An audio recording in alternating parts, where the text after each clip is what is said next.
Conectando ao servidor de novo. Agora deu certo. Beleza. Agora... Então, vamos lá. Agora vai. Então, vamos compartilhar a tela. Chegou aí? Tá chegando. Chegou! Uau, que bom. Então, vamos lá. Eu não vejo vocês, então, Karine e Rodolfo, me avisem, né? Se tiver algum probleminha. Joia. Bom, a gente vai ter um desafio, porque o tema dessa noite, ele pega vários capítulos aqui de Gênesis, a gente já perdeu meia horinha, vamos ver o que a gente consegue fazer aqui para a gente caminhar, tá? Mas é sempre importante a gente dar uma lida antes, se possível, porque aí a gente, né, já tem uma noção, né, do que a gente vai passar ao longo do estudo, então aí não fica tanta coisa para a gente ler aqui. Mas para hoje, a gente vai aqui dos capítulos 10 a 15 de Gênesis, então, rapidamente, a gente vai focar um pouquinho sobre as genealogias, qual a importância delas e por que elas são relevantes dentro da Bíblia. A Torre de Babel, aí alguns incidentes ali da vida de Abraão até o momento da aliança, onde Deus chama Abraão e faz uma aliança com ele, assim, de forma formal, tá? Então, vamos lá. Como introdução, só relembrando um pouquinho do que a gente viu da criação até a Torre de Babel, a gente sempre vê uma mesma sequência de eventos se repetindo aqui, né? Deus formulando planos para a humanidade e a humanidade se rebelando. Aconteceu na criação, depois a queda, a esperança que Adão e Eva tinham em Caim e depois o assassinato, né, de Abel, depois o dilúvio, né, e toda a solução de Deus para o problema da humanidade que a gente viu nas últimas 2 semanas. E aí vem a Torre de Babel, que é o que a gente vai ver essa semana. Mas tem 2 lições rápidas para nós aqui, né? A primeira lição é que Deus nunca desiste do ser humano. Deus formula planos, o ser humano ele se afasta de Deus, mas Deus nunca desiste. Deus é sempre incansável. Ele é sempre muito especialista em transformar o mal em bem. E a segunda lição que a gente tem desses episódios é esse espírito de rebelião que a humanidade tem contra Deus, né? Esse espírito arrogante do homem se colocar contra Deus. E a gente vai ver isso se evidenciando de forma muito forte na Torre de Babel, né? Todos os incidentes aí. E esse espírito, né, que está ali de arrogância e de rebelião contra Deus, é o que a Bíblia chama, né, desse espírito de Babilônia, que vem da origem ali de Babel, e a gente vai ver um pouquinho mais para frente. Estão me ouvindo bem? Só para Sim. confirmar. Ah, então tá bom.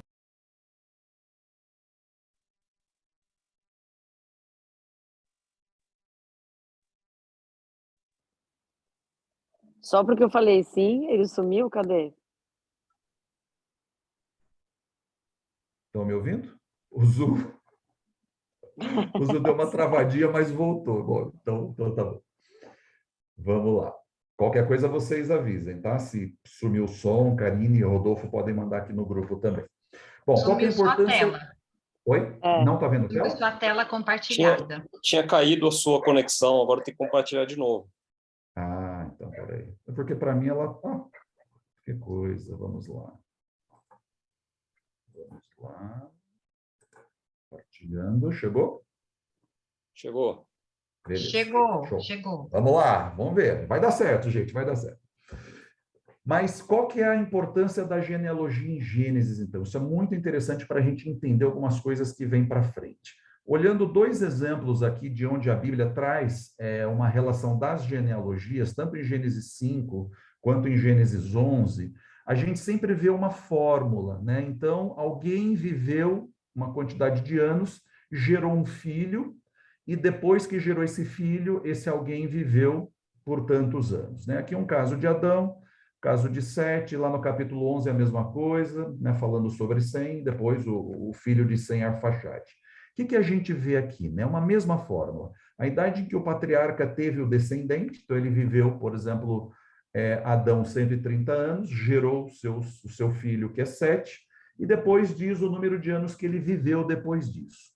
Quando isso acontece, fica muito fácil para a gente entender algumas coisas que vêm para frente. Deixa eu só passar aqui, deu uma travadinha. E por que é importante a gente olhar e entender essas genealogias? Tem 4 razões e funções da genealogia na Bíblia. Primeiro, enfatizar a natureza histórica dos eventos bíblicos, né? Como a gente viu, criação, dilúvio, são eventos históricos, né? E nos dias atuais, com a visão mais pós-moderna, se questiona se esses eventos são históricos ou não. Então, as genealogias mostram isso. Mostrar essa continuidade desde o passado até a época em que viveu o escritor, ou seja, fazer uma conexão do tempo do escritor com o passado. Então, mostrar que isso se conecta com aquele presente, entre aspas, para aquele momento que o escritor bíblico está escrevendo. Outro ponto muito importante, lembrar essa fragilidade humana, né, e esse efeito trágico do pecado, porque a genealogia sempre termina. Ele teve tantos filhos e morreu, né? Então, quando a gente vai lendo essas coisas, a gente vai vendo, isso vai sempre voltando a cada elemento ali na genealogia.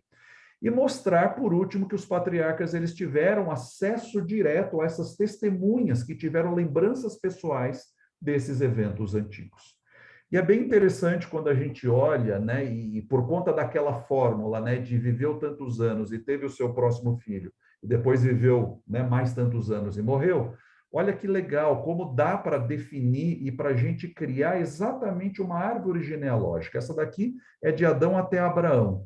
Então, perfeitamente descrito, né, desde o ano 0, criação, até Abraão, ou seja, a gente consegue entender que se passam 2.100 anos, mais ou menos, desde a criação até Abraão, porque isso está muito documentado ali no relato bíblico. E outra coisa que é bem interessante também, que mostra, olhando esses gráficos das genealogias, por exemplo, pegando Adão. Adão foi contemporâneo aqui de Matusalém, né? E viveu todos esses anos aqui com Matusalém, né? Eles foram contemporâneos durante todos esses anos aqui.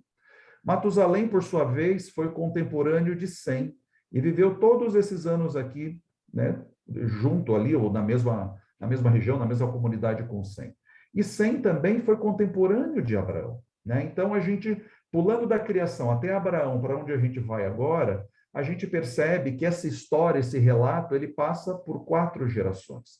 Ou seja, numa época onde a capacidade mental dessas pessoas antediluvianas era excepcional, então a gente percebe que os relatos de criação, de dilúvio, de toda a história bíblica eram passados de testemunhas oculares para descendentes.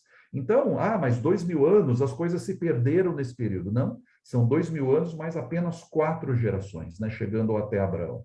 Então, as genealogias têm essa função, realmente mostrar que essas coisas foram reais, foram verdadeiras, e que esse escritor realmente ele teve contato ali com pessoas que foram testemunhas oculares.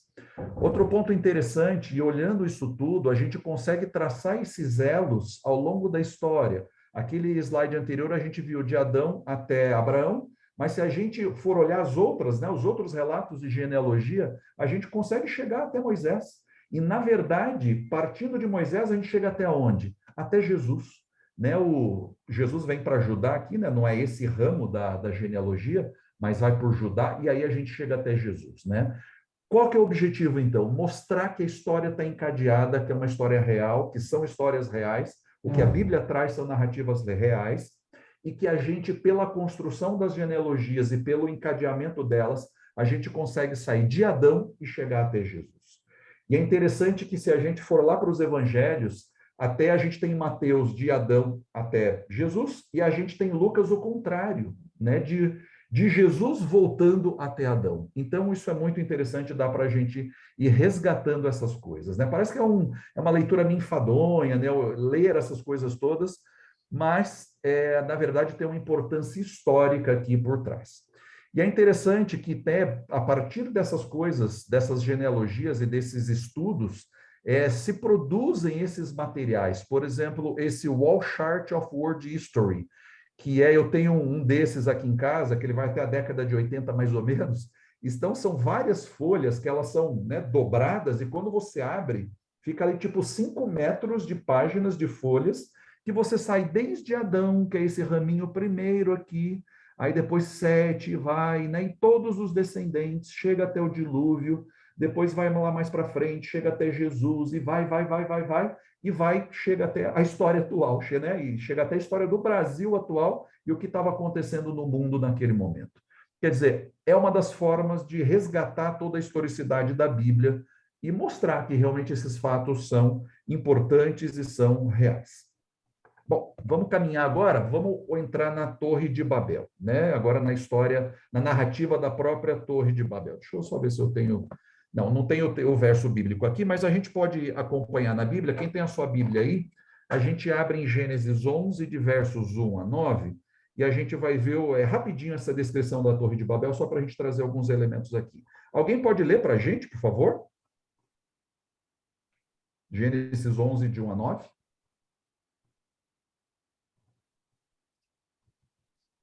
Eu leio. Por favor. Ora, em toda a terra havia apenas uma linguagem e uma só maneira de falar. Sucedeu que, partindo eles do Oriente, deram com uma planície na terra de Sinear e habitaram ali. E disseram uns aos outros: Vinde, façamos tijolos e queimemo-los bem. Os tijolos serviram-lhes de pedra e o betume de argamassa. Disseram: Vinde, edifiquemos para nós uma cidade, uma torre, cujo tope chegue até aos céus, e tornemos célebre o nosso nome, para que não sejamos espalhados por toda a terra. Então desceu o Senhor para ver a cidade e a torre, que os filhos dos homens edificavam. E o Senhor disse: Eis que o povo é um, e todos têm a mesma linguagem. Isto é apenas o começo. Agora não haverá restrição para tudo que intentam fazer. Vinde, desçamos e confundamos ali a sua linguagem, para que um não entenda a linguagem do outro. Distarte o Senhor os dispersou dali pela superfície da terra, e cessaram de edificar a cidade. Chamou-se-lhe, por isso, o nome de Babel, porque ali confundiu o Senhor a linguagem de toda a terra, e dali o Senhor os dispersou por toda a superfície dela. Obrigado, Karine. Só curiosidade, que versão é a sua da leitura, Karine? Nova Versão Internacional?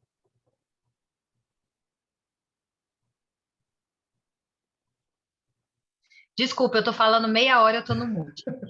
A minha é a Revista e Atualizada. E atualizada. Não, tá perfeito, tá joia. Desculpa. Bom, aqui é uma outra narrativa histórica, então, como a gente viu, né, criação, dilúvio, agora a gente começa a entrar nas narrativas de Abraão para frente, né, se tem mais relatos ao longo ali de todo, principalmente, né, do povo judeu, se tem muitos relatos e muito documento sobre essas narrativas. Mas e Torre de Babel? Será que é alguma coisa que existiu ou não?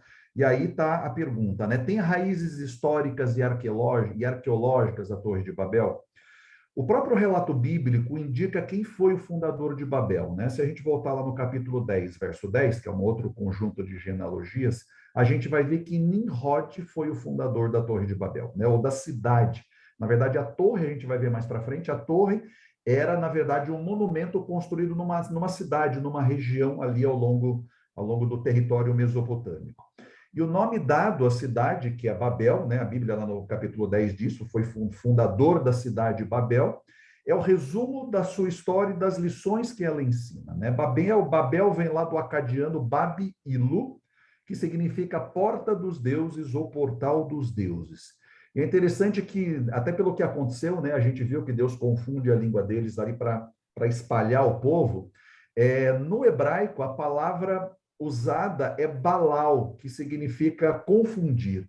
Então, é uma brincadeira ali do escritor bíblico, trazendo a raiz original da palavra Babilu, portal dos deuses, mas portal dos deuses, no final, virou uma grande confusão. E tem as raízes, né? Essa Torre de Babel, ela tem as suas raízes aí no próprio propósito religioso das torres-templo, lá da antiga Suméria. E essas torres-templo, lá na antiga Suméria, eram chamados de zigurates. Isso está extensamente documentado. Aqui são representações artísticas, né, do que seriam esses zigurates. Então, diferente de uma pirâmide egípcia, onde você tem uma superfície mais lisa, os zigurate eram vários conjuntos de plataformas aonde até se circulava por esses vários conjuntos de plataforma, né? Aqui até tem uma ilustração até de plantações aqui em cima desses patamares, né, desses níveis. Mas eram construções, então, que tinham uma função muito específica. E diferente da pirâmide, que escondia ali uma tumba de um faraó, de alguém, os zigurates eles tinham uma escada que permitiam o acesso até esses patamares e principalmente no topo, porque no topo tinha um templo, né? E é interessante que só passar mais uma aqui, esse é um zigurate escavado, é um dos mais importantes e mais conhecidos, é o zigurate de Ur, que ele, datado aí de mais ou menos 2000 anos antes de Cristo, que bate mais ou menos com, muito precisamente com a história que a gente viu. Lembra da genealogia, quando a gente saiu lá de Adão até Abraão, por volta de 2100 anos? Olha que interessante, né? Que a partir daí, nesse período, em algum momento aqui, acontece ali a confusão das línguas e Babel logo depois do dilúvio, né? Então, ele foi escavado e foi, de certa forma, restaurado, mas mostra realmente como que era.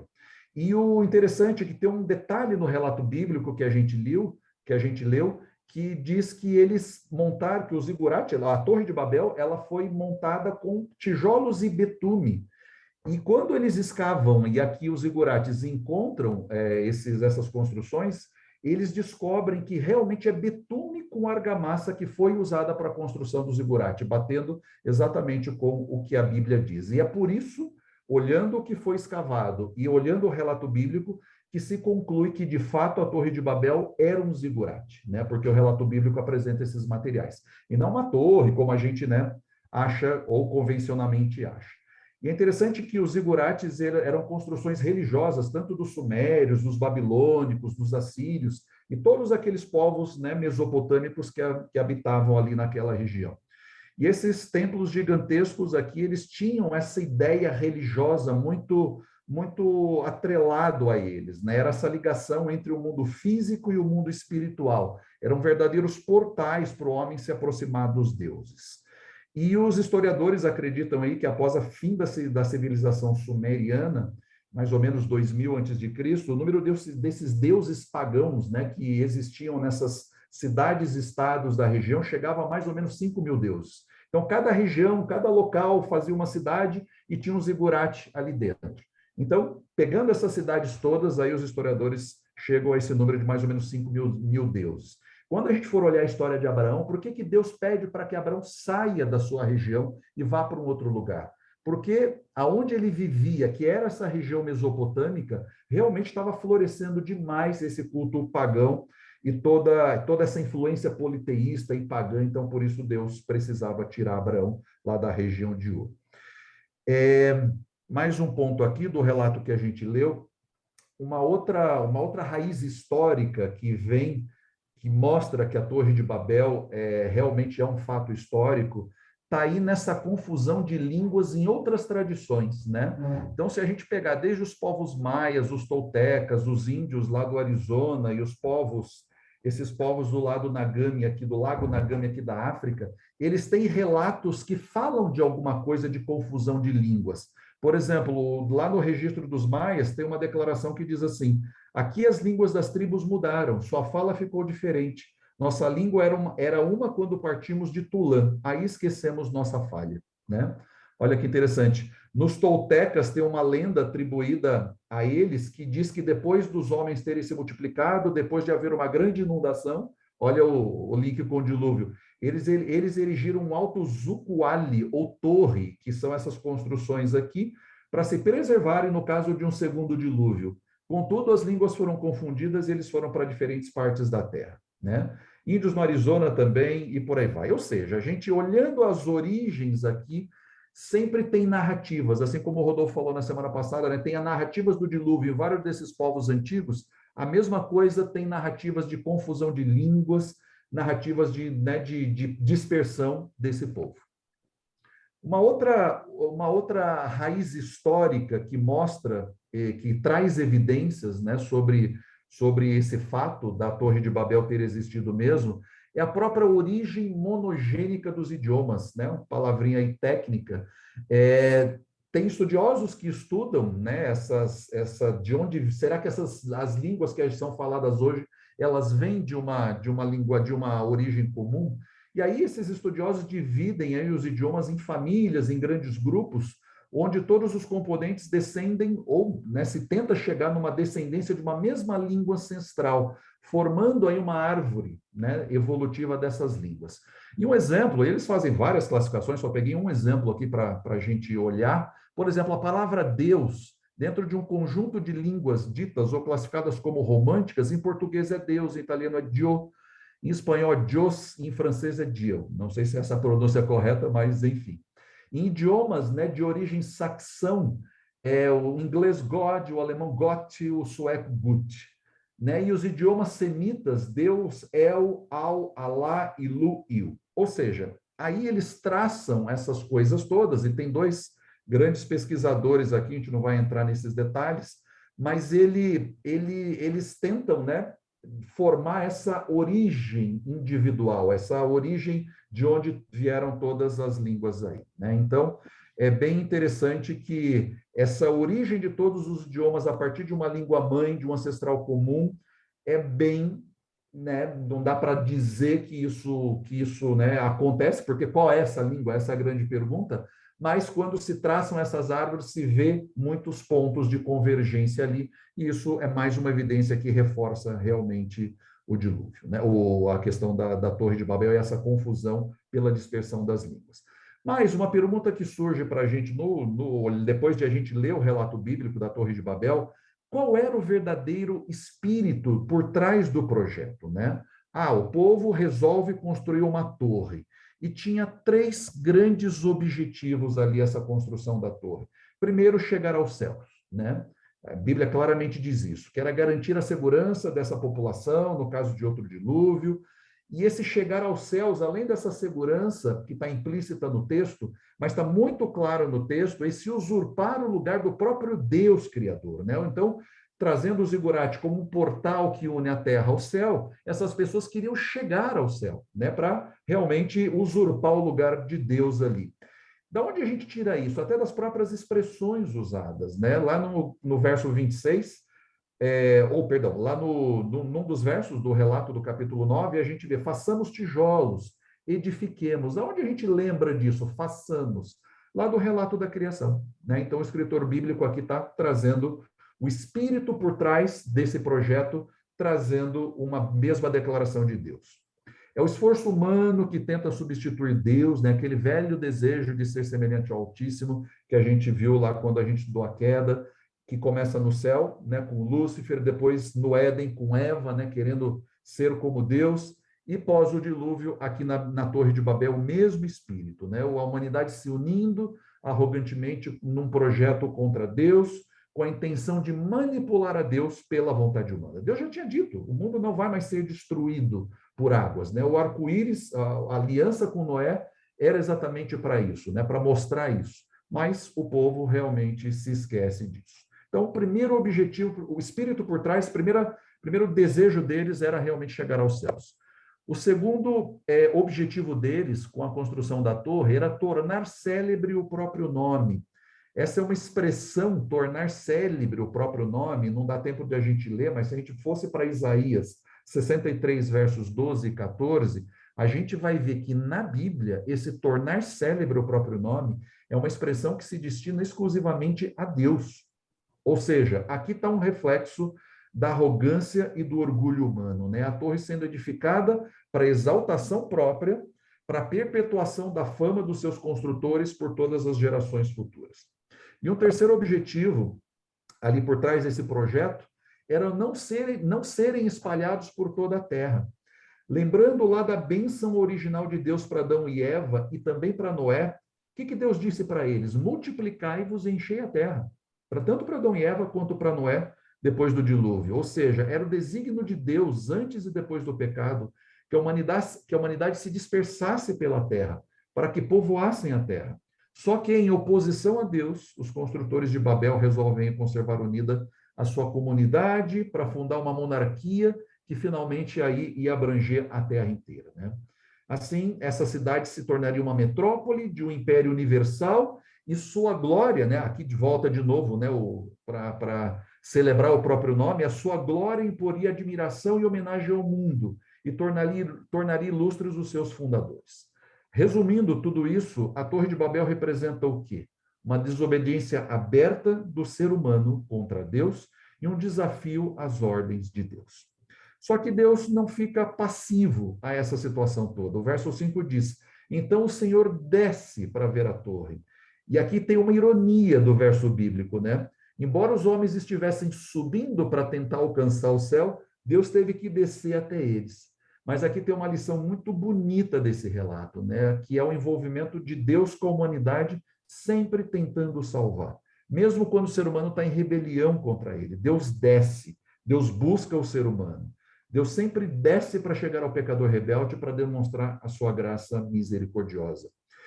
E aí o que a gente tira, né? Várias lições desses relatos. Não é o que fazemos para Deus que nos leva até Ele, mas é a redenção, é o contrário, é o que Ele fez por nós que traz Ele até nós, né? É o movimento dele em nossa direção que nos salva.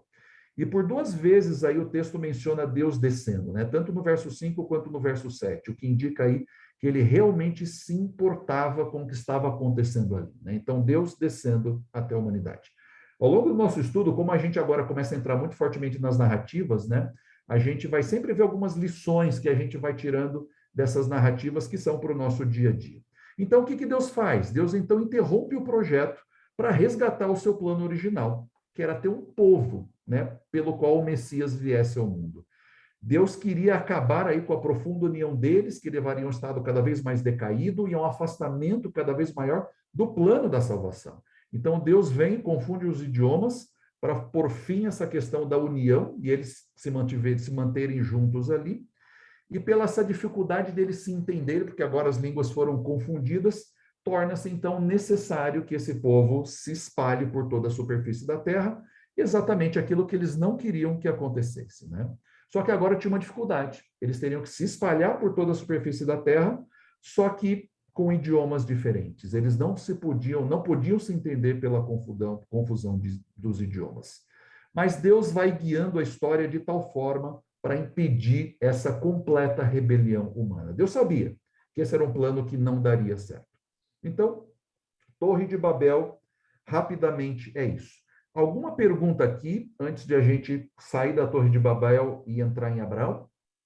Temos duas no chat, Fábio. Por favor, Karine. Ó, a primeira é, no versículo 7 está escrito: venham, vamos descer e confundir. Quem são esses que estão no plural?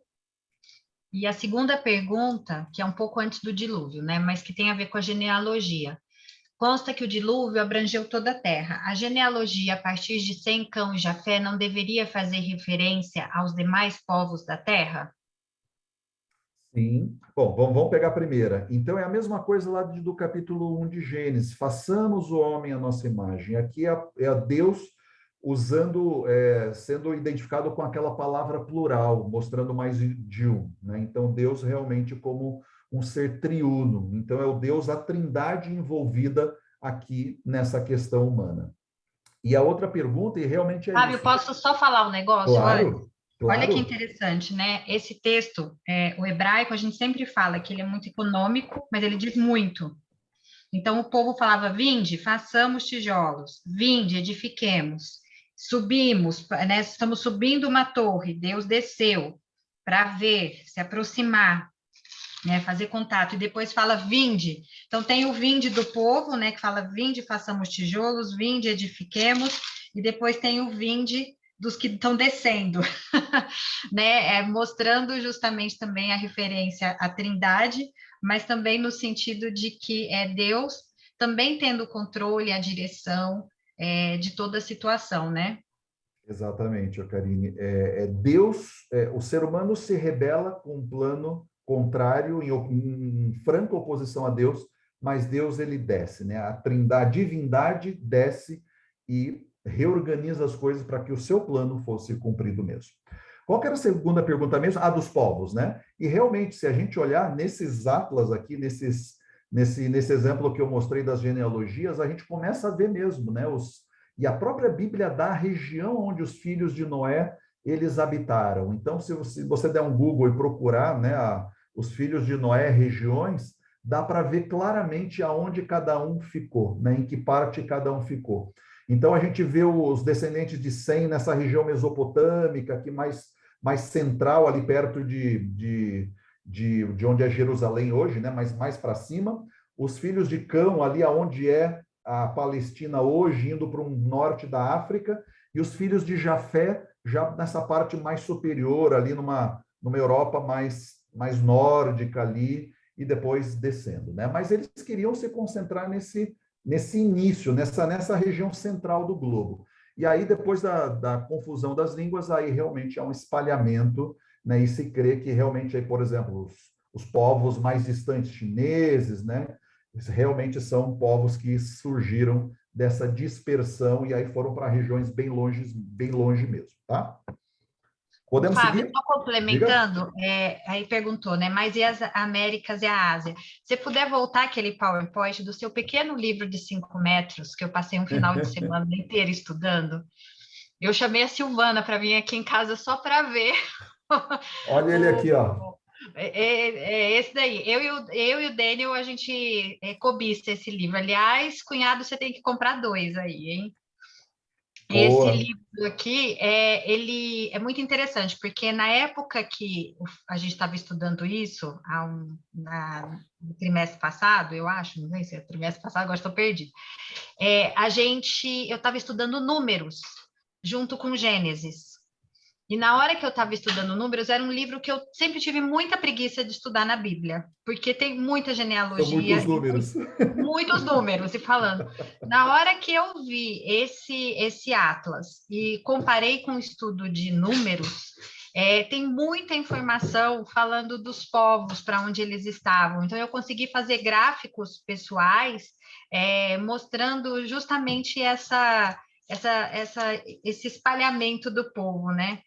E aí meu pai perguntou a respeito da Ásia e das Américas, né? E aqui eu lembro, vou falar só o que eu lembro, depois, Fábio, você complementa. Eu lembro que nessa região aí, mais do meio para a direita, porque eu fui direto na China, porque eu estava interessada na China. E aí eu fui dos filhos de Noé, dá para você fazer a relação com a China. E eu fiquei impressionada, porque era pouco tempo que eu tinha o Atlas, mas eu fiquei procurando na internet, fui fazendo aí uma procura de dados, e é muito interessante como leva mesmo para esse caminho. Não sei se você quer falar alguma coisa, mas a China está assim, ó, bem no meio aí desse livro. Eu estou vendo aqui, estou olhando aonde que é. Agora eu não me lembro qual deles, ô Karine, era. Não são os semitas, não. Eu acho que, bom, não sei, posso estar Eu falando, anotei, só que eu não lembro agora, está no meu caderninho. Em mas a algum gente dá lugar uma, eu dá uma anotei. olhada. Eu não lembro se É, é Japé. pode ser. Enfim, mas tem na internet tem, a gente coloca no grupo, tem umas manchas, né? Tem um mapa mundi, algumas manchas mostrando para onde essas dispersões vão, né? Mais alguma pergunta aí no chat? Deixa eu ver aqui. Parece que. Não, só essas. Pode ir. Joia. Vamos lá. Pessoal, são 8h28. Nós temos um problema, tem bastante coisa de Abraão aqui. O que vocês sugerem? A gente encerra? Ah, não, tem mais meia horinha, né? Tem mais meia horinha. Não, perfeito. Dá para. Mas a gente divide o seu estudo, a gente pega o seu estudo, não se fica preocupado, não. Se não Tá der bom. tempo de Vamos no acabar. ritmo, até para o pessoal perguntar, para a gente É, não ficar cortando, né? Tá jóia. é. Beleza. Então, Torre de Babel é isso. Tem várias evidências, né? A gente não pode dizer provas, né? Assim como criação e dilúvio, mas tem muitas evidências documentadas, tanto na arqueologia quanto na história, e quanto nesses estudos das línguas, né? Que realmente mostram evidências de que teve alguma origem essas coisas, né? Bom, agora a gente entra na história de Abraão. Daqui para frente, Abraão começa a protagonizar. E essa é a seção central do livro de Gênesis, né? E se a gente olhar o começo da história de Abraão, que é o capítulo 12, com uma parte lá no capítulo 22, que é um dos eventos mais contundentes da história de Abraão, que é quando Deus pede para ele sacrificar Isaac, a gente vai ver 2 chamados de Deus para Abraão. Então, olhando no capítulo 12, o primeiro chamado é um chamado para Abraão deixar o seu passado. Deus diz para ele: sai da tua terra, da tua parentela e da casa de seu pai e vá para a terra que eu lhe mostrarei. Sublinhei essa palavra vá aqui, porque ela é muito interessante no hebraico, é a mesma palavra que aparece nesse segundo chamado de Abraão aqui, né? O lek leha, né? Não sei se exatamente assim a pronúncia, mas lek leha. Então, para mostrar essa conexão mesmo, né? Então, aí depois no capítulo 2, no segundo chamado de Deus a Abraão, o que Deus diz para ele? Olha, abandona o seu passado lá atrás, e agora, se ele vai sacrificar o filho, que era o filho da promessa, que tantas idas e vindas, altos e baixos aconteceu na vida da família de Abraão, por conta do nascimento de Isaque, agora Deus pede para sacrificá-lo, então Abraão é convidado ou é chamado a abandonar o seu futuro. Olha o que Deus diz para ele: pegue o seu filho, seu único filho, Isaque, a quem você ama, e vá, de novo, a mesma palavra aqui, a terra de Moriá. Ali ofereça um holocausto sobre um dos montes que eu vou lhe mostrar. E o que é interessante, entre esse primeiro chamado e esse segundo chamado, do capítulo 12 até o 22, a gente vê um Abraão sempre em movimento, né? Muita coisa acontecendo na vida de Abraão, ele se deslocando, ele era um nômade, né? Ele levava todo o seu acampamento junto com ele. Então, sempre uma vida de movimento na sua jornada, com episódios riquíssimos em lições espirituais. Óbvio, a Bíblia não listou todos os episódios da vida de Abraão, seria inviável isso, mas os episódios que ela traz realmente mostram lições muito importantes para nós. Como Abraão luta para herdar a terra, quando ele chega, e ele acaba de chegar e tem um episódio de fome, ele precisa se mudar lá para o Egito. Aí ele tem um conflito lá no Egito com o faraó, depois ele sai do Egito, volta para Canaã, e lá em Canaã ele tem um conflito com Ló, que era um sobrinho dele, e aí não cabe mais os dois ali na mesma área, pela escassez de recursos, e ele precisa se deslocar de novo, ele precisa se separar. Depois tem uma guerra que envolve ali vários reis da região, e ele precisa fazer isso, e depois ele se encontra com um personagem muito, muito interessante no relato bíblico, que é o Melquisedeque. Ou seja, entre esses dois chamados, tem toda uma estruturação da jornada de fé de Abraão. A gente vê um Abraão aqui no começo, que até atende à voz de Deus, mas logo em seguida a gente já vê um Abraão mais vacilante, mais pisando um pouquinho na bola, numa fé vacilante, até um Abraão com uma fé inabalável, quando Deus faz o segundo chamado e pede para ele sacrificar o seu filho. E aqui é muito interessante também, entre esses dois chamados, tem várias porções da Bíblia que Deus diz para ele: Abraão, não tenha medo. Porque olha que interessante, se por um lado ele ele é chamado para deixar o seu passado e depois abandonar o seu futuro, o que acontece? Né? Ele tem que seguir pela fé. É exatamente esse o resumo da história de Abraão. Ele precisou avançar pela fé. E a nossa fé, ela nunca é cega. Deus sempre dizia para ele: Abraão, não tenha medo. Né? Por exemplo, Gênesis 15:1. Abraão, não tenha medo. E aí Deus vai e faz um concerto com ele. E Deus vai dando evidências e vai trabalhando as situações para que a fé de Abraão fosse realmente reforçada. Ou seja, entre esses dois capítulos, Deus vai forjando a fé de Abraão. Sem o seu passado que ele havia perdido e sem o seu futuro que ele ainda não via, Abraão dependia o quê? Unicamente de Deus, né? E é por tudo isso, só fechando essa introdução sobre, né, a grande história de Abraão que a gente vai entrar agora, por tudo isso que Abraão se torna para nós, né, não só cristãos, mas judeus e muçulmanos também, né? Abraão se torna o grande modelo de fé para todas essas grandes religiões, e principalmente o modelo de fé bíblica, né? E o próprio Novo Testamento, na Bíblia, reforça, Abraão é o personagem do Antigo Testamento mais citado no Novo Testamento depois de Jesus, né? Abraão, ele é muito citado ali como esse exemplo de fé bíblica. Um povo que, né, o povo que vem, que deriva de Abraão, realmente é um exemplo de fé. E o que é mais interessante para nós, todos nós somos chamados a ser filhos de Abraão, né? O Novo Testamento diz exatamente isso. Todos somos filhos de Abraão. Bom, indo em frente agora. Primeiro lance aqui da história de Abraão. Deixa eu só colocar um carregadorzinho aqui, para a gente não ter problema aqui com com as tomadas. Hoje a tecnologia não está ajudando. Mas vamos lá.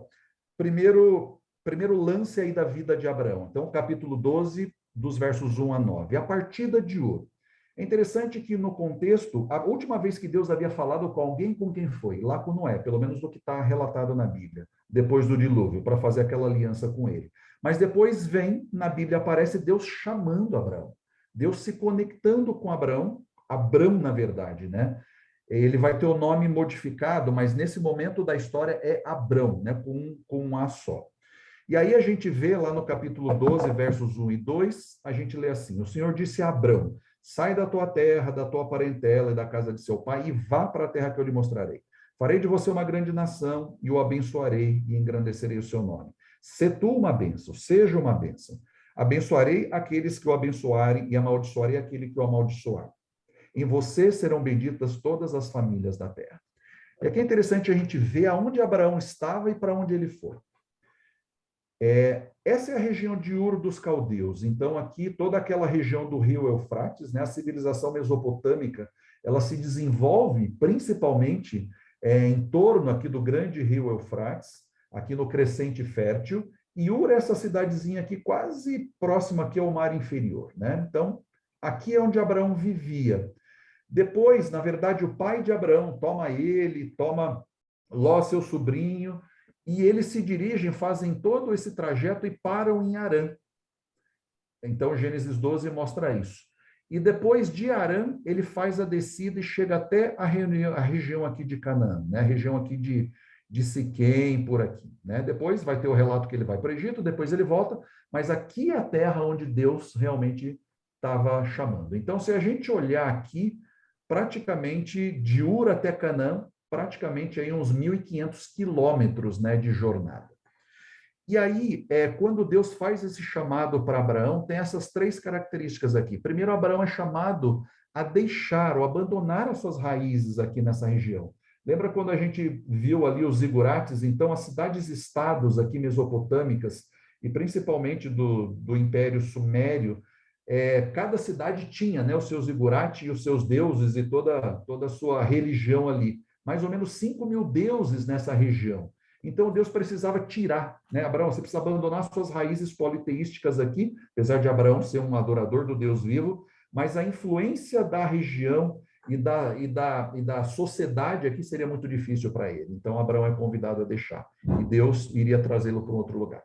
Então, ele precisa sair. E olha que interessante, é o relato ali do texto bíblico. Sai da tua terra, então, uma região grande, da tua parentela, uma região menor ainda, e da casa do teu pai, ou seja, de uma coisa bem específica, né? Então, Deus vai afunilando isso, da tua terra, da tua parentela e da casa do seu pai.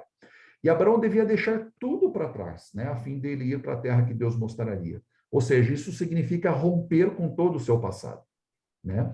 É interessante que essa região aqui de Ur dos Caldeus, né, que a história mostra, é onde se desenvolve Babilônia, né, onde os caldeus desenvolvem Babilônia, que vai ter um papel muito preponderante aqui em toda a história bíblica, né? Então, é desse local que Abraão é sacado por Deus.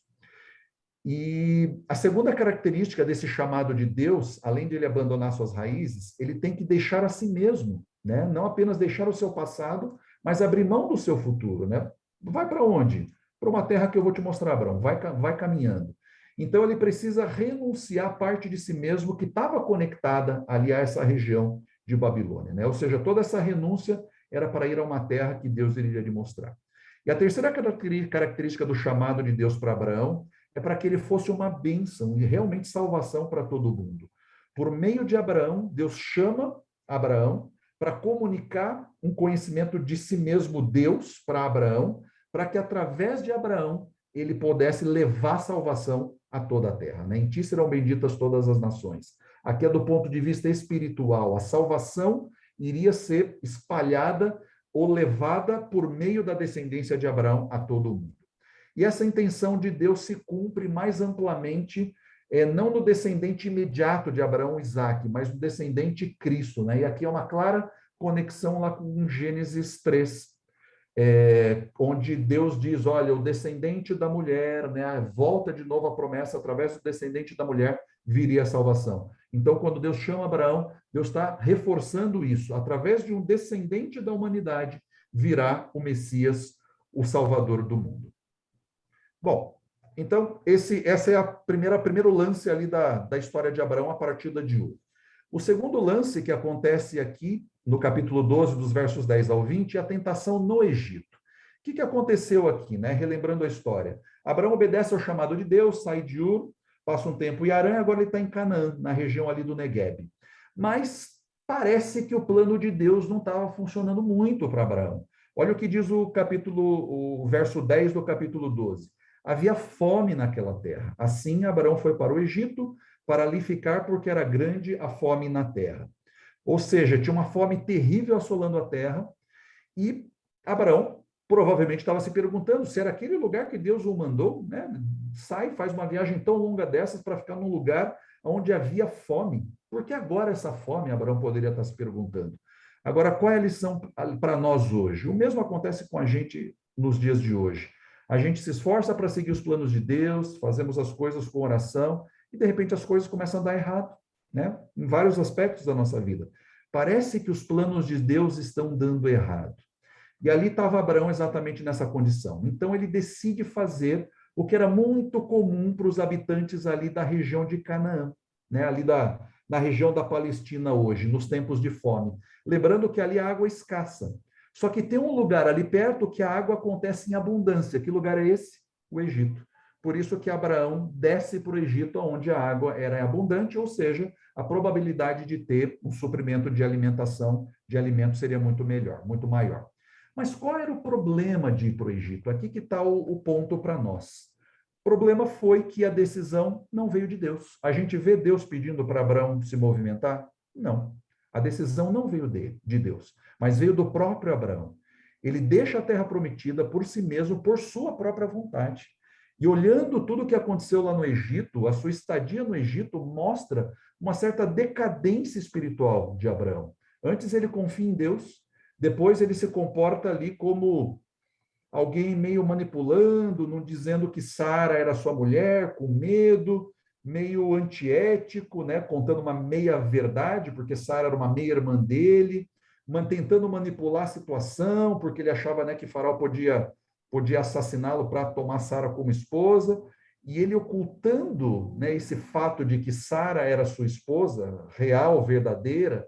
Aí está a grande evidência do relato de que ele agiu com desconfiança do cuidado de Deus para com ele, né? Então ele cai espiritualmente. E aqui que está a beleza da biografia bíblica, que não mostra só os atos corretos dos personagens ou as coisas boas, mas também as fraquezas e os erros. Por que a biografia bíblica ela é organizada dessa forma?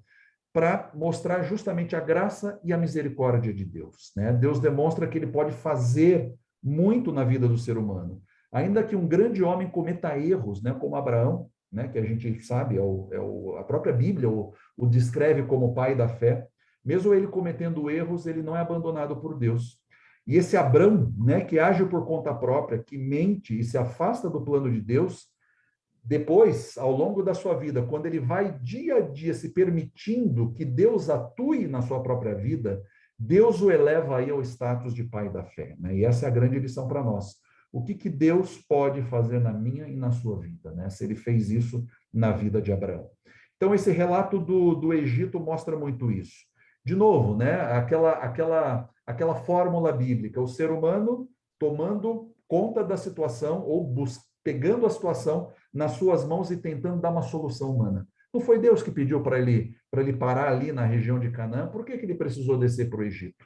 E lá descendo no Egito, indo ao Egito, ele começa a criar outros problemas, né? O erro sempre leva a outros.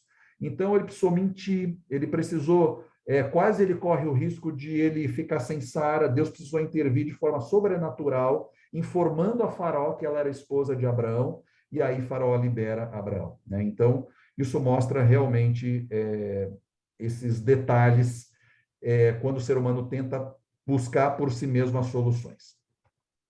Uma outra narrativa de Abraão, agora no capítulo 13, dos versos 1 a 18, é essa disputa que aconteceu entre ele e Ló, né? Lembrando, quem era Ló? Ló era um sobrinho. O pai de Ló, que era irmão de Abraão, ele falece. E aí, o pai de Abraão, com seu sobrinho Ló, né, e as famílias envolvidas, eles se deslocam e ficam até em Harã. Harã, o pai de Abraão, morre, e ali, de Harã até a Canaã, Abraão e Ló, eles descem. E nesse processo todo, eles vão se enriquecendo, né? Eles vão ganhando, né? Aumentando o número de rebanhos, criando mais coisas, né? E aí começa a ter uma disputa, né? Entre Ló, os rebanhos, entre a ocupação da terra entre todos os rebanhos de Ló e os rebanhos de Abraão, né? Os servos deles estavam entrando em disputa, porque a terra não podia sustentá-los morando juntos, porque a própria Bíblia diz que eram muito grandes os seus bens, né? Eram muito representativos os seus bens. E aí, após esse desentendimento, qual seria a solução? Né? Como a disputa pelos recursos que eram limitados, a solução era eles se separarem. Só que Abrão, por ser o tio mais velho, o patriarca, ele tinha o direito de escolher para que lado iria. Só que, surpreendentemente, né, o relato bíblico mostra que ele renuncia esse direito e faz um gesto admirável. Ele permite que Ló escolhesse primeiro.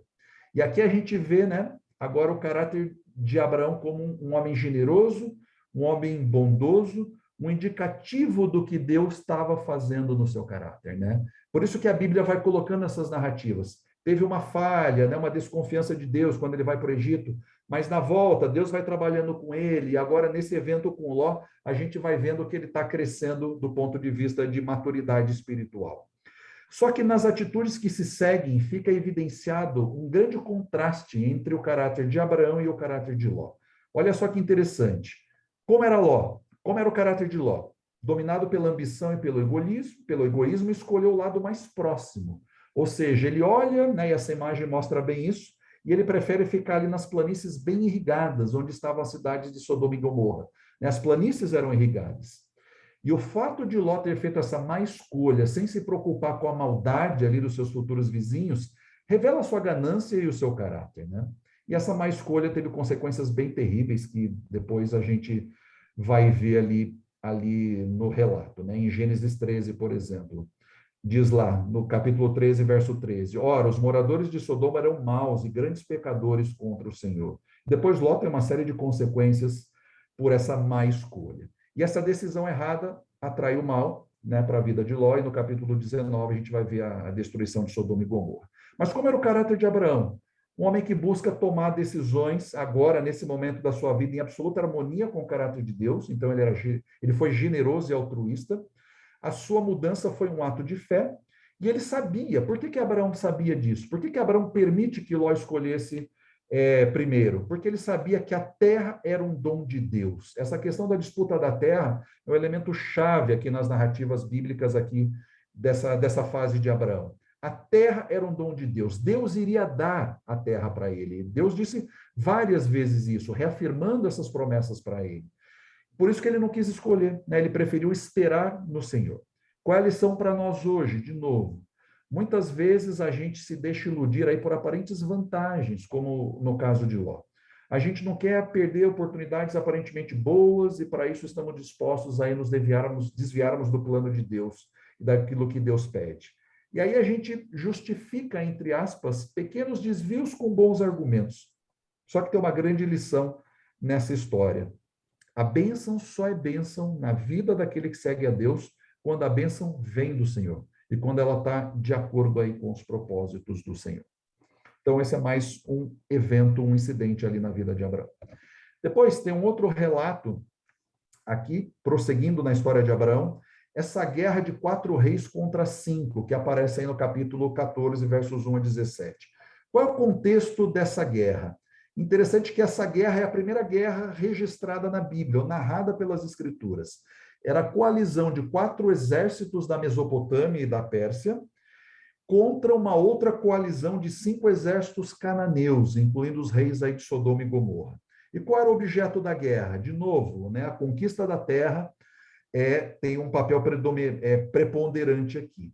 Era a rebelião desses reis cananeus que serviam um desses reis, que era o soberano desses reis mesopotâmicos e persos, que era Quedorlaomer, um nome bonito aqui para dar para filho, né? Que aparece aí. Eles serviram por 12 anos a Quedorlaomer, e no 13º eles se rebelaram. E um ano depois, no 14º ano, Quedorlaomer, com 4 reis ali da região aliados a ele, descem a região de Canaã para sufocar a revolta e dominam Sodoma e Gomorra, e quem morava perto de Sodoma e Gomorra, Ló. E Ló é levado cativo. Abraão está distante, né? Ele estava numa outra região, né?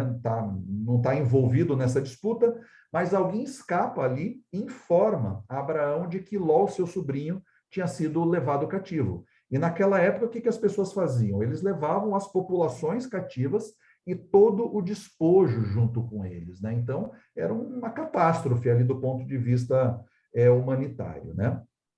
Então, Abraão é informado, reúne 318 homens nascidos em sua casa e vai, persegue os reis, consegue vencê-los e recupera, a Bíblia é bem clara ao dizer isso, recupera todo o povo e os bens.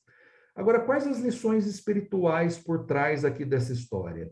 Primeira lição para nós, a convicção de Abraão de que a terra é um dom de Deus, né? De novo, a terra como protagonista aqui, a ocupação da terra como protagonista. Aos olhos de Deus, quem era o verdadeiro herdeiro daquela terra? O próprio Abraão. Deus havia prometido aquela terra para Abraão.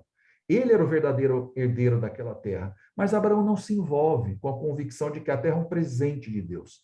E ele mantém a sua convicção e fé em Deus, né? Então, esses bastidores todos, nossa, esses são povos subjugados aqui lá pelos povos mesopotâmicos e persas, mas então eles são os donos da terra. Abraão segue pela fé, mesmo que um conflito se estabeleça ali como aconteceu. Qual é a segunda lição que a gente tira desse incidente também? O amor e a misericórdia para com os que erram e estão em pecado. Abraão poderia ter nutrido algum ressentimento por Ló ter escolhido o melhor da terra, sem considerar ali os seus direitos como tio, como patriarca e como a pessoa mais velha, né? A própria ingratidão de Ló. Só que Abraão, prontamente, ele decide resgatar o sobrinho, e nesse processo de resgate, ele conquista ali os reis e resgata muitas outras pessoas, inclusive o rei de Sodoma. E é interessante que o rei diz, olha, fica com todo o despojo, só devolve a população. Mas Abraão não diz nada, ele não faz isso, ele não exige nada em troca. Ele restitui os bens ao rei de Sodoma e ele poderia ter racionalizado. Esse é um povo corrupto, né? Um povo pecador ali que está contrário a Deus e agora eles estão simplesmente sofrendo aí as consequências da sua maldade. Mas não é essa a motivação de Abraão, né? Muito pelo contrário, o amor e a bondade, e ele se arrisca para ajudar mesmo pessoas que não conhecem a Deus aqui.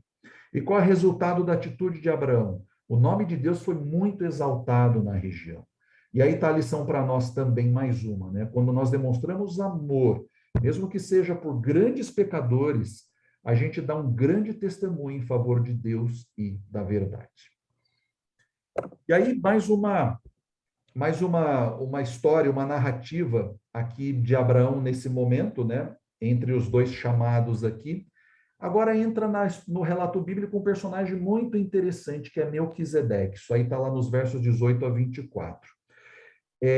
Entra um personagem misterioso. E a Bíblia diz assim, do capítulo 14, verso 18 em diante. E Melquisedeque, rei de Salém, trouxe pão e vinho. Ele era sacerdote do Deus Altíssimo. Ele abençoou Abrão e disse, Abrão seja abençoado pelo Deus Altíssimo que criou os céus e a terra. E bendito seja o Deus Altíssimo que entregou os adversários de você nas suas mãos. E Abrão deu a Melquisedeque o dízimo de tudo. Bom, quem era Melquisedeque, né? O que a Bíblia traz de informação? Primeiro que era rei de Salém. Salém vem de uma raiz hebraica, da mesma raiz hebraica de Shalom, né? Que significa paz. Portanto, a gente pode entender aqui que se ele era rei de Salém, ele era rei da paz. A Bíblia também diz que ele era um sacerdote do Deus Altíssimo. E é interessante que é a primeira vez que a palavra sacerdote aparece na Bíblia, muito antes do sacerdócio levítico, né? A palavrinha hebraica, o Kohen, né? E o fato de Abraão usar o mesmo título Deus Altíssimo para o seu Deus, associando o nome, né, Yahvé, ao título Deus Altíssimo, né, sacerdote do Deus Altíssimo, de Melquisedeque, isso sugere que Abraão considerava Melquisedeque um sacerdote legítimo do próprio Deus Criador, né? Ele entende Melquisedeque alguém que adora o mesmo Deus criador que ele. E Abraão lhe dá o dízimo e é abençoado por ele, né? E por desempenhar essas duas funções aí, Melquisedeque, como rei e sacerdote, ele é um tipo, uma figura do próprio Jesus, do próprio Cristo. E a própria Bíblia cita isso lá nos escritos de Paulo, em Hebreus. Tem até um salmo que cita Melquisedeque também como um tipo de Cristo. Mas não se sabe exatamente quem é esse personagem. O que a gente sabe é que essa região Salém dá origem a Jerusalém, que era uma cidade jebusita, que era um povo que vivia nessa região, até o século X a.C., quando Davi vai lá e conquista a cidade, e depois Davi torna Jerusalém como capital do próprio reino de Israel. E segundo a tradição judaica, Jerusalém foi fundada por Sem, filho de Noé, e Eber, bisneto de Sem, antepassados de Abraão. E aí, né, alguns estudiosos atribuem a origem do nome, né, em hebraico, Yerushalayim, como incerta, mas alguns acreditam que é uma combinação das palavras em hebraico Yerusha, legado, e Shalom, paz, ou seja, Jerusalém como um legado da paz. E aí tem algumas conjecturas, né? Quem é Melquisedeque? Alguém que mesmo, né, os cananeus eram um povo pagão também, né? Mas mesmo no meio de um povo pagão, tinha alguém que era adorador do Deus verdadeiro, né? E tem alguns até que dizem, será que Melquisedeque não é o próprio Sem, né, o filho de Noé? Olhando as genealogias, aquele gráfico, a gente vê que Abraão foi contemporâneo de Sem. Mas a gente não pode afirmar, né? São especulações que aparecem aí, mas se sabe que era alguém adorador do Deus verdadeiro. E aí surge uma pergunta muito importante. Por que Abraão deu o dízimo a esse sacerdote? O que é o dízimo? Né? Uma parte daquilo que você tem, que você devolve a Deus. Porque Abraão reconhece Melquisedeque como um representante do Deus Altíssimo, do verdadeiro Deus do céu, e o via como um sacerdote. E aí ele dá um dízimo como gratidão a Deus pela vitória. Ou seja, a doação, a devolução do dízimo não é uma doação, um gesto de caridade para com Deus. É uma expressão de gratidão ao Criador por possuir tudo, né? O doador entende que o dízimo é um presente de Deus e não um presente para Deus. A gente vai ver isso quando a gente entrar, mais detalhes disso, quando a gente entrar pelas narrativas lá de Levíticos, né? Mas, infelizmente, o conceito de dízimo que se tem hoje no mundo cristão é absolutamente deturpado e diametralmente oposto ao que a gente entende aqui no relato bíblico. Essa é a verdadeira origem do dízimo. É um gesto de gratidão a Deus, reconhecendo que Deus é o dono de tudo e pelas bênçãos que ele nos dá. Então, esse é um ponto que chama atenção nessa história de Abraão. E o último evento, né, do nosso estudo dessa noite, de uma narrativa de Abraão, é a aliança que Deus faz com ele, né? Que aí entra o capítulo 15. Deus havia feito a promessa para ele de que através dele seriam benditas todas as nações da terra e que ele teria um filho. Para que a promessa fosse cumprida, ele teria que ter um filho, né? Ele teria que ter descendentes tão numerosos como o pó da terra, como Deus havia dito, que trariam bênçãos para o mundo inteiro. Só que o tempo estava passando e Abraão ainda estava sem filhos, né? Será que Deus não estava fazendo nada para cumprir a sua promessa? Abraão e Sara estavam ficando velhos e o tempo estava se esgotando, né? Porque Sara estava se aproximando de um momento da vida da mulher onde ela não poderia mais ter filhos. E Abraão questiona Deus. E se a gente olhar os versos 2 e 3 do capítulo 15, Abraão diz assim: Abraão respondeu: Senhor Deus, que me dará se continuo sem filhos? E o herdeiro da minha casa é o Damasceno Eliezer. Eliezer é o seu principal chefe ali, né? O seu servo mais importante que havia nascido ali dentro do seu clã. Então, né, um patriarca sem filhos iria para esse servo. E Abraão continua: tu não me deste descendência, e um servo nascido da minha casa será o meu herdeiro. Mas aí olha a resposta de Deus. E eis que a palavra do Senhor veio a ele dizendo: e esse não será seu herdeiro. Pelo contrário, aquele que será gerado por você, esse será o seu herdeiro. Verso 5 do capítulo 15. Então o Senhor o levou para fora e disse: olhe, Abraão, para os céus e conte as estrelas, se puder contá-las. E ele disse: assim será a tua posteridade. Agora o verso 7. O Senhor disse também: eu sou o Senhor que te tirei de Ur dos Caldeus para lhe te dar essa terra como herança. Ou seja, Deus confirma tudo o que havia dito, que havia prometido anteriormente, e reafirma que a descendência de Abraão viria através de um filho biológico. Deus aqui está reforçando. O seu herdeiro vai ser um filho biológico. E qual a resposta de Abraão para Deus? Mesmo Deus tendo reafirmado tudo isso. Olha a fé vacilante de Abraão ainda. Mas Abraão perguntou, Senhor Deus, como saberei que eu vou herdar essa terra? Né? Deus havia acabado de reforçar, mas Abraão ainda estava vacilante.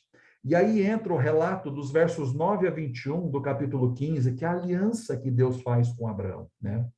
Qual a resposta de Deus? Deus pede um sacrifício de animais para Abraão. Uma novilha, uma cabra, um cordeiro de 3 anos, uma rola e um pombinho. E era um costume naquela época que os acordos formais de aliança entre povos, entre clãs, fossem sacramentados como um compromisso feito dessa forma. Como é que aconteciam? Esses animais eram cortados ao meio, essas carcaças eram deixadas uma de frente para a outra, e aí as pessoas, né, aqueles que estavam fazendo um acordo, andavam pelo meio das carcaças e se cumprimentavam no meio das carcaças. E qual era o simbolismo disso tudo? Que aconteça a cada um de nós conforme o que a gente está vendo aqui nessas carcaças, ou seja, a morte, caso uma das nossas partes deixe de cumprir, né, o acordo, o contrato ou a aliança. Então, Deus usa um costume da época, né, de celebração de um contrato da época, para fazer isso com Abraão. E Deus, quando Abraão, né, deixa as carcaças ali ao longo de um dia inteiro, e o relato bíblico é bem interessante, viam ali, né, os pássaros, né, para comerem as carcaças, e Abraão fica ali expulsando, né, os animais, e Deus vai deixando, e só no final do dia Deus se manifesta ali, né? Ou seja, Deus trabalhando essa fé de Abraão. O que talvez Deus estivesse dizendo para ele? Abraão, fica tranquilo, parece que está acabando o tempo, mas eu vou me manifestar para você, né? Fazendo uma conexão ali com a promessa do herdeiro biológico. Então, Deus se manifesta no final do dia como uma tocha de fogo que passa entre as carcaças. O que significa isso? A confirmação de que Deus iria cumprir o que ele prometeu, que era o costume, né, dos tempos antigos. Ou seja, só da parte de Deus isso aconteceu. Deus estava dizendo o que para Abraão? Abraão, eu sei que você é vacilante, mas eu não sou. A minha promessa, ela é imutável. Eu vou cumprir aquilo que eu prometi para você. E o que Abraão precisava fazer? Absolutamente nada. Abraão não precisou fazer como, né, os contratos celebrados naquela época. Se dirigir ali e se encontrar no meio ali das carcaças com Deus. Não, Abraão não precisava fazer nada, simplesmente crer. E aí, essa porção do relato, lá no verso 8, diz assim, do capítulo 15, Abraão creu no Senhor e isso lhe foi imputado para a justiça. Qual é a lição para nós desse incidente ou dessa narrativa da história de Abraão? As promessas não servem de nada se nós não crermos nelas e se não agirmos de acordo com elas. E então, só para fechar aqui, a gente já abre para as perguntas e considerações. Deixa eu só pausar o compartilhamento aqui. O que Deus estava fazendo, né? Relembrando, desde o primeiro chamado para sair de Ur, até o segundo chamado, sai e traz o seu filho, Deus estava forjando a fé de Abraão. Deus estava trabalhando essa fé de Abraão, com todas as idas e vindas, os altos e baixos de Abraão. E cada incidente, cada lance, cada relato, cada acontecimento na vida de Abraão era uma oportunidade que Deus usava para esse robustecimento da fé de Abraão. E aqui, olha que bonito, né? Quando Deus celebra essa aliança, aqui é o momento onde Deus faz uma aliança formal com Abraão. Lembra? A gente teve 2 alianças anteriores.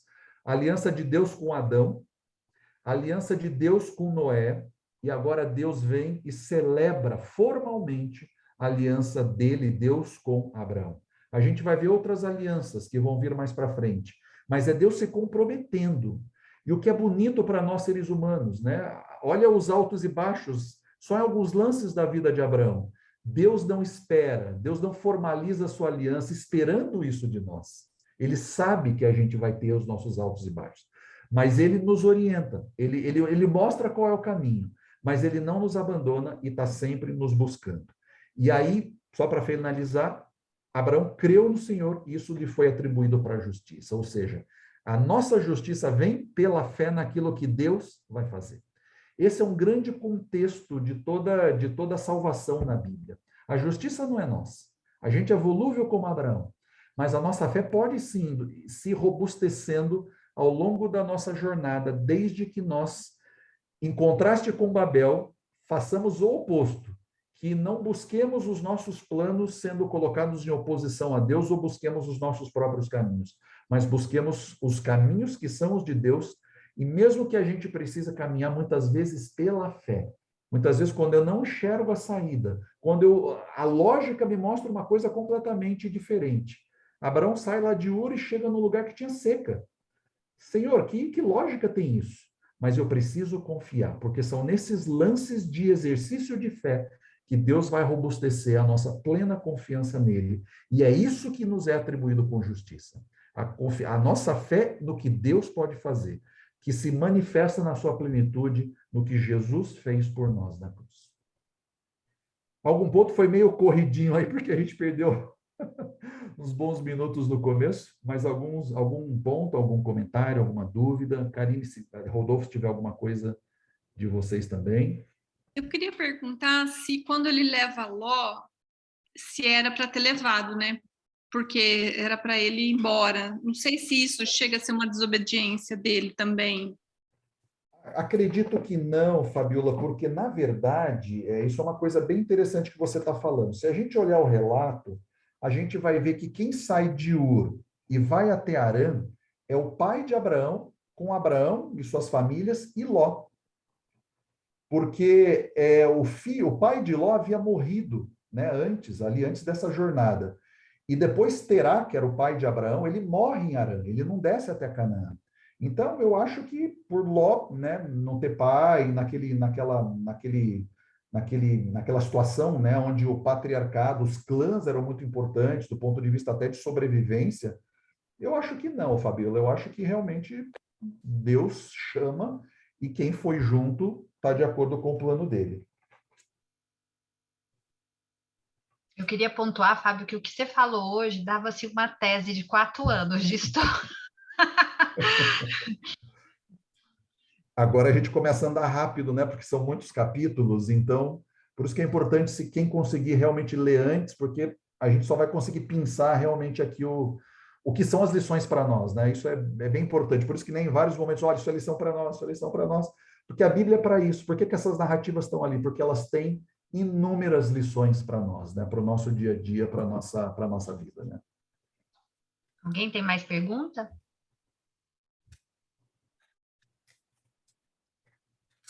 Não? Eu vou falar aqui umas coisas. Posso? Claro, por favor.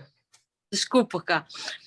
Que isso? Fábio, por que você colocou a ida, no seu ponto de vista, a ida de Abraão ao Egito como uma falta de fé? Se ele estava num lugar de fome... Excelente pergunta, Silvia. Uma excelente pergunta. Porque o que aconteceu lá? Primeiro, a gente sempre vê, lembrando os detalhes da Bíblia, né, como a Karine sempre diz, né, é muito econômico, mas quando a Bíblia traz detalhes, eles são chaves para a gente entender. Primeiro, Deus não falava com nenhum outro ser humano, pelo menos no relato bíblico, depois de Noé, Abraão foi o primeiro. E era Deus que chama, Abraão, sai da tua terra, da tua parentela e vai para um lugar que eu vou te mostrar. Como é que ele sabia para onde ele tinha que ir? Que ele ia ter que seguir o Eufrates para depois descer para Canaã. Deus ia falando, Abraão, é para cá, o caminho é para cá. Ou seja, aqui nesse incidente, a gente não vê Deus falando com ele. Essa é uma primeira evidência que eu vejo. A segunda, ele cria um problema quando ele vai para o Egito, porque ele precisou mentir. Ele diz, né, Faraó, olha, Sara, vamos fazer o seguinte, eu vou dizer que você é minha irmã, e realmente era uma meia-irmã, Sara. Eu vou dizer que é uma irmã para Faraó não me matar e tomar você. E aí, como é que vai ficar a promessa de Deus? Percebe? É o ser humano tentando tomar as rédeas do plano de Deus. E Deus precisar, e a terceira evidência que eu vejo, Deus precisar intervir de forma sobrenatural. O que aconteceu ali? Deus dá um sonho para o Faraó e diz, olha, você liberta essa mulher aí porque ele é uma pessoa, né, especial, ela é uma pessoa especial para mim e tal. E Faraó vira para Abraão e fala, por que você não me falou, né? Olha que risco que eu estava correndo aqui, eu e meu povo, por tomar indevidamente a sua mulher. Então, sai e vai e tal. Mas você tem toda a razão, Sil, porque ele enriquece no Egito. Mas aí surge a pergunta, era plano de Deus que ele enriquecesse no Egito ou não? A gente não sabe. Eu, do meu ponto de vista, eu vejo esses detalhezinhos, essas 3 evidências que não era o plano de Deus. A mais forte delas, Deus não fala com ele, pelo menos não está no relato bíblico. Abraão sai e desce para o Egito. Vou dar um outro exemplo, Jacó. Quando voltam os irmãos e trazem o pedido de José, Jacó busca a Deus. E o que Deus diz para Jacó? Não temas em descer para o Egito. Jacó tem uma clareza grande de que ele podia descer. A gente não vê isso aqui, Silvio.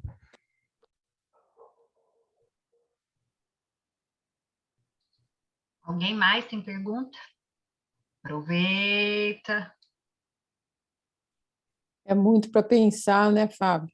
Você falou Bastante tão coisa. lindo no final, eu digo, meu Deus do céu. São muitas narrativas, são muitas narrativas. Muito lindo mesmo. Eu só queria fazer uma retrospectiva aqui, se alguém lembrar de alguma pergunta, faz, tá?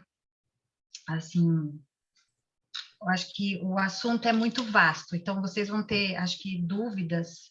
Agora é assim, o estudo aqui não dá para a gente ir muito nas profundezas, vai abrindo, é uma vitrine, e a gente vai estudando mais, mesmo porque, com o decorrer dos estudos, igual o Fábio falou, Melquisedeque, falei errado, né? Falei certo o nome? Eu sempre falei errado. Melquisedeque. Eu sempre invento outro nome.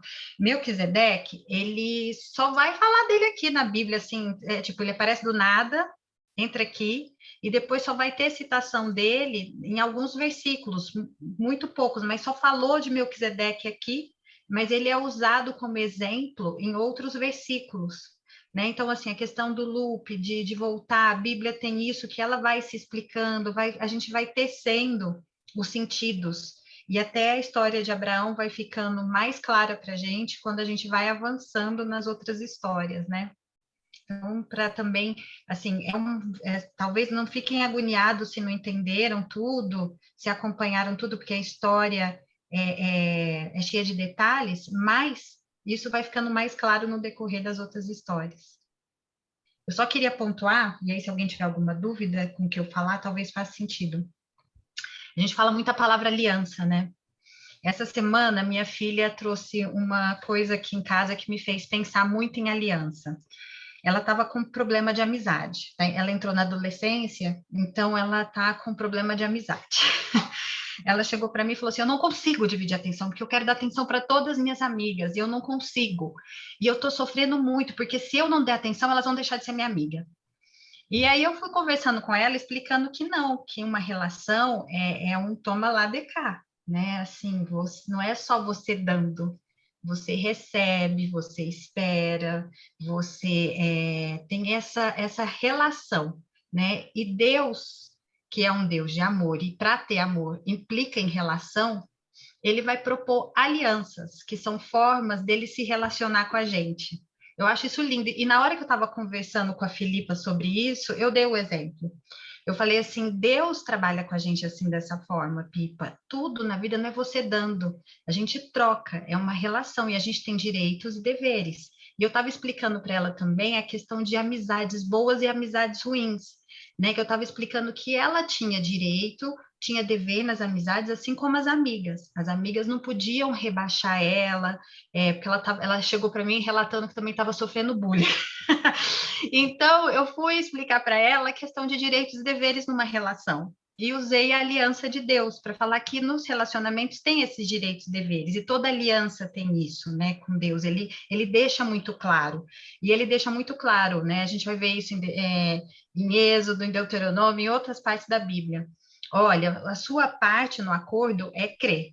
E é aquilo que eu sempre falo para vocês, é crer, entregar e descansar. A sua parte é essa no acordo. E aí eu vou te dar tudo o resto, porque você confiou em mim, né? Na minha promessa, etc. Então, a aliança implica um Deus de amor tentando se relacionar com a gente inteiro. A vida de Abraão é o exemplo na Bíblia do que Fábio falou, de Deus mostrando a ação dele na vida humana, né? E assim, como ele vai ensinando a gente no caminhar, ele era nômade, ele não tinha cidade, a terra para ele, aquela coisa eu tenho, né, propriedade, a propriedade é minha. Abraão não tinha esse conceito. A terra era de Deus, e onde Deus falava para ele, ele ia, ele era nômade, né? Ele era peregrino. Então, assim, Deus comandava a vida dele. E aí a gente vai vendo que ele cai no começo, mas ele não desiste, ele continua até chegar no episódio master que a gente vai falar, não percam os próximos estudos do sacrifício de Isaac. Então, mostrando a caminhada de fé. E eu acho lindo porque a Bíblia é totalmente anti-Instagram. A gente está falando isso eu e a Silvana esses dias, que a Bíblia não mostra as coisas bonitas. Olha, eu estou em Bali, na Grécia, é assim, estou no fundo do poço, fui vendido como escravo, caí, toda a guerra, é só coisa ruim. Os bonzinhos mesmo, a gente estava falando isso eu e a Silvana. Isaac, que era aquele bonzinho, bonitinho, que foi lá para o sacrifício, fala pouquinho a Bíblia, mas os que erram estão ali. Bem um highlight, assim, né? Porque Deus mostra a ação dele no que dá ruim, no que dá errado. E o que eu acho bonito nisso de Abraão é justamente isso, esse caminhar com ele, da aliança, mostrando que é um Deus de relacionamento. E aí, voltando uma retrospectiva para Babel, né? Babel é o contrário, é o ser humano criando Deus. Né? Isso me vem aquela frase, eu não lembro quem que fala isso, que a religião é uma criação, que Deus é uma criação. Vocês lembram de um filósofo ou alguém que fala acho que é Marx que fala que fala alguma coisa de que o ópio do povo, como que é? Alguma coisa assim? De que foi uma criação. Enfim, tem muitos filósofos que falam que é o ópio do povo. Era Marx. Marx, né? E também acho que outros filósofos que falaram que o homem criou Deus, né? Eu já vi vários falando isso, que o homem criou Deus para si, porque ele tem essa necessidade de Deus. E aí está a diferença, sutil, mas poderosa. O homem, ele não quer buscar a Deus, ele quer um Deus para ele, para o eguinho dele, é diferente. Deus propõe uma relação, mas o homem não quer uma relação. Ele não entende esse conceito de relação. Ele quer criar um Deus para ele que seja assim, para suprir suas necessidades, um Deus baseado nas projeções, nos sentimentos. Ele quer criar um Deus para si, né? Ou seja, ele quer ser o Deus de si mesmo nesse caso. É o que Babilônia mostra. Deus propõe aliança, Deus propõe relacionamento e o homem propõe deuses, que na verdade são projeções, que são, na verdade, criações, né? E o quanto que a gente usa essas formas de resolver humanamente os nossos conflitos, esses deuses, essas outras criações que a gente faz para mascarar a nossa incapacidade de resolver. Então, a gente finge, criando esses deuses, que a gente está conseguindo superar, mas a gente só cai mais ainda no buraco. E Deus não quer Babilônia, Deus não quer a solução humana, Ele não quer que você vá ao Egito, Ele só quer que você confie. E só para finalizar, eu acho que a questão do Egito, para mim, eu falo que o dia que eu estudei isso com o Fábio na lição sábado lá na igreja, mudou minha vida. Eu já falei isso várias vezes para ele, que às vezes tem um hiato da voz de Deus aqui, né? Porque você ouve assim em Gênesis, comecem a ler com isso, que Deus falou, Deus disse, Deus e de repente um silêncio. E aí, Abraão tomou a decisão por si mesmo, e não baseado nas promessas. Ele tomou por si mesmo a decisão e resolveu ir para o Egito, e foi uma sucessão de erros. Né? E aqui o que o Fábio falou, que as promessas não valem nada se não confiarmos nelas. E tem períodos dessa aliança, desse relacionamento com Deus, que às vezes a gente não vai conseguir ouvir a voz de Deus, ou Deus mesmo não vai falar, mas é aquele momento que eu tenho que exercitar a minha parte da relação para as promessas e para confiar. Então, eu só queria fazer essa retrospectiva para vocês, talvez se levantar outras caixinhas aí, abrir outras portinhas. Bom. E acho que a gente avançou demais no horário, né? Eu consultei aqui e vi mesmo, realmente a China é Jafé. É Jafé. Eu achei minha listinha, com Achou? todas as genealogias que eu estudei do seu negócio. É Jafé. É Jafé. Quer ver? Deixa eu só rapidamente. Compartilhou aqui? Chegou aí? Sim. Chegou. Olha lá, então, ó, aqui é o epicentro, né? O dilúvio. E aí, para onde cada um, né, acaba... Não, perdão, aqui, né? Aqui é o... E é onde cada um acaba se estabelecendo mais, né? Então, realmente, Jafé. Mas interessante que a Índia, né, sem, pelo menos por esse estudioso aqui. Enfim. Fábio, se quiser orar aí. Ora. Vamos orar? Nosso Deus, nosso Pai, levamos a Ti, Senhor, a nossa oração de gratidão. Somos imensamente agradecidos por aquilo que nos revelas através de Ti, do Teu caráter, na Tua palavra. Que a nossa fé, que Tu sabes que é vacilante, que muitas vezes procura deixar os Teus caminhos e tomar as rédeas da situação nas nossas próprias mãos, e muitas vezes nós chegamos a caminhos errados por essa atitude. Nós temos a plena certeza de que Tu sempre desces para nos buscar e para nos orientar. E pedimos que a nossa vida seja sempre orientada e direcionada pela Tua palavra e pelo conhecimento que dia a dia vamos adquirindo de Ti. Que possamos ter uma semana de bênçãos, uma semana na Tua companhia, é o que nós te pedimos por amor de Jesus. Amém. Amém. Amém. Obrigada, pessoal. Hoje foi um pouquinho mais demorado. Obrigada a vocês. Problemas técnicos. Mas muito obrigada e Mas boa tudo noite. certo. Bom restinho de semana aí. Obrigada Boa a você noite. Também, gente. Tchau, Tchau. gente. Obrigada. Boa noite, pessoal. Obrigado. Fiquem com Deus. Tchau, tchau. Boa noite.